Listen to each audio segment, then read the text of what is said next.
ये वो तारीख थी जब पुणे के जाने माने आरटीआई एक्टिविस्ट सतीश शेट्टी की बेरहमी से हत्या कर दी गई। बेरहमी का अंदाजा इसी बात से लगा लीजिए कि शेट्टी के सर के 2 टुकड़े कर दिए गए। लेकिन इस खौफनाक घटना के पीछे एक बड़ी कहानी छिपी है।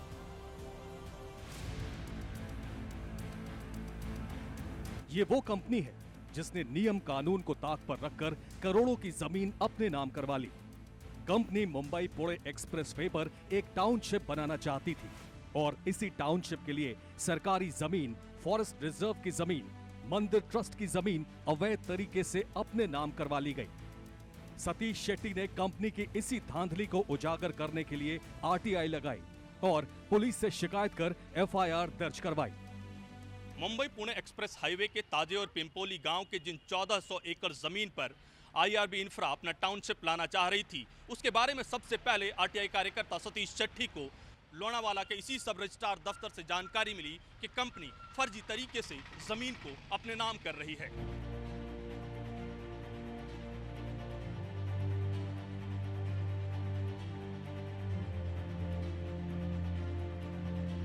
आईआरबी इंफ्रा के खिलाफ एफआईआर दर्ज होने के 3 महीने बाद सतीश शेट्टी का कत्ल हो गया।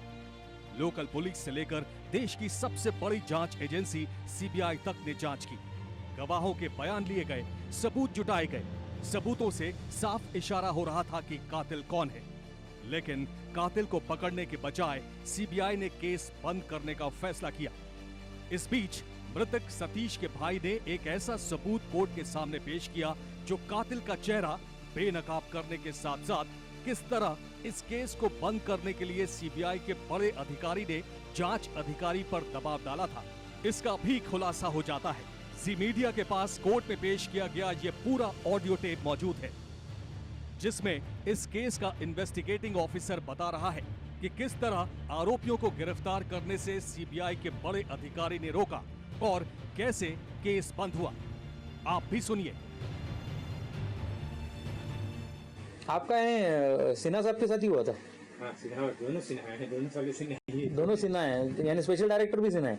हाँ, अनिल सिन्हा और रंजीत सिन्हा, हाँ, इसी को लाया है बिहार पैदा कर दिया। तो आपने तभी फैक्ट्स नहीं बताया उनको कि ये सब? 2 घंटा वो तो मेरे पर, जो स्पेशल डायरेक्टर वो तो मेरे पर इतना चढ़ गया। हाँ, क्या है, तुम कैसे बोल रहे हो, ये जमीन का क्यों ले लिया है, तुम बढ़ाते जा रहे हो।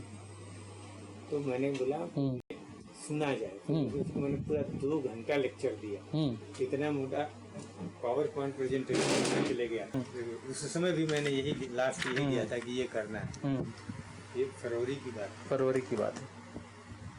तो जब ये मैंने देखा कुछ गड़बड़, तो मैंने आते ही सीधा लिख के प्रपोजल दे दिया। हाँ, अरेस्ट का।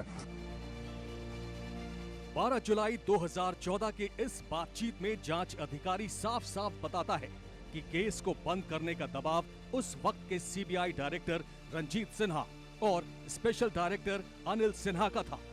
दिलचस्प बात यह भी है कि आईआरबी इंफ्रा के डायरेक्टर वीरेंद्र दत्तात्रेय माहेश्कर ने खुद सीबीआई डायरेक्टर से मुलाकात की, जिसके बाद सीबीआई की जांच का रुख पूरी तरह बदल गया। कहानी का एक और एंगल देखिए। ये मुलाकात फरवरी 2014 में होती है और ठीक 6 महीने बाद सीबीआई ने इस केस को ही बंद कर दिया।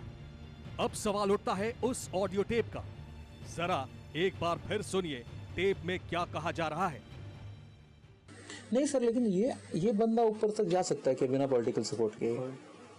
आईआरबी वाला ये जैसे डायरेक्टर है, कभी जाके मिलाया था तुमको, क्या तुम खाली पॉलिटिकल सपोर्ट करते हो?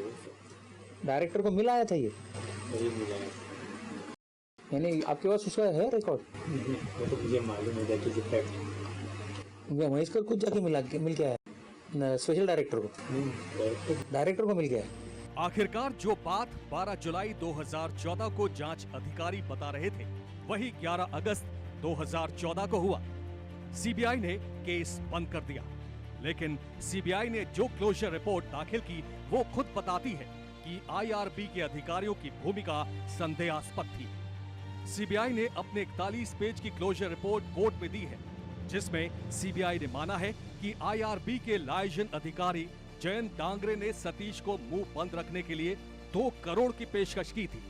साथ ही सीबीआई ने अपनी क्लोजर रिपोर्ट में कहा है कि आईआरबी के सिस्टर कंसर्न कंपनी आर्यन और जो डेवलपर के खिलाफ फर्जीवाड़े से जमीन खरीदने के मामले में दर्ज मुकदमे से कंपनी डरी हुई थी। जब ये सबूत सीबीआई के पास थे तो आखिर क्लोजर रिपोर्ट क्यों दाखिल की गई? इन सबूतों के आधार पर चार्जशीट क्यों नहीं फाइल की गई? जयंत डांगरे नाम का जो आईआरबी का एक जो सिस्टर कंपनी है, उसका एक लाइजन ऑफिसर है, उसने दिनेश शेट्टी के थ्रू सतीश शेट्टी को 2 करोड़ रुपए का ऑफ़र दिया। जब सतीश ने उस ऑफ़र को माना नहीं, तब उसको मारने की धमकी दी। सीबीआई ने जब इस मामले की जांच शुरू की थी तो 36 लोगों के पॉलीग्राफ टेस्ट कराए गए, जिसमें आईआरबी के लाइजन ऑफिसर जयंत डांगरे, इसी कंपनी के बिजनेस पार्टनर और वकील अजीत कुलकर्णी, पुलिस इंस्पेक्टर भाऊ साहेब राव साहेब अंधालकर जैसे लोग शामिल थे।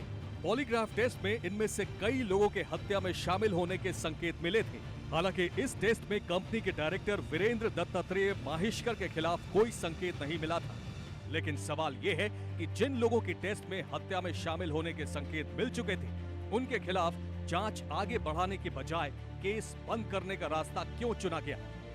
सवाल यह भी है कि पॉलीग्राफ टेस्ट के आधार पर वीरेंद्र दत्तात्रेय माहेश्कर को क्लीन चिट कैसे दे दी गई?